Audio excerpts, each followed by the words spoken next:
naman ng challenger, pero mabilis ang reaksyon ng champion. Isang kaliwa, tumama ang suntok na yon. Hindi, nakaiwas si Date gamit ang twisting neck. Ibang klase depensa ni Date. Wow! Ang galing lang ginawa niya! Naku po, mabuti lang naiwas niya yung ulo niya at nakalayo na rin siya sa may tali. Teka, sandali lang! Nabasa ng champion ang galaw niya! Kino-corner siya ng champion para wala na siyang ligtas! Mukhang gusto mo dito talaga tayo magkasubukan!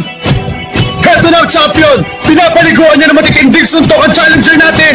Ha? Kailangan niya makalis sa corner! Bisa mo, tumakbo na! Hindi niya pwedeng gawin yun. Matitindi ang mga body blow na natatanggap niya. Sa sitwasyon niya ngayon, hindi epekto ang head twist niya. Pero wala na siyang pwedeng matakbuhan. World title match na ito. Kaya kahit anong gawin mo, hindi nagagana ang mga lumang teknik mo at dati. Gusto niyo depensahan ko ang katawan ko. Nararamdaman ko yun sa medyo magagana suntok niya.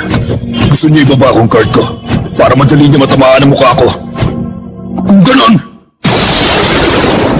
Ibinaba ni Date ang depensa niya mga kaibigan! Sige, gawin mo! Hindi lang ikaw may kakayang sumugal ng malaki! Nabasa ni Date ang isang yon! Kaya heto na ang cut ng challenger!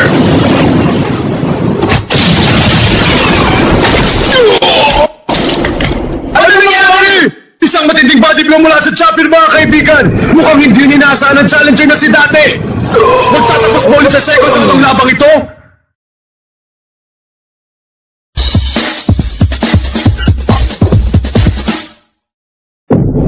Isang matinding body blow mula sa champion, mga kaibigan!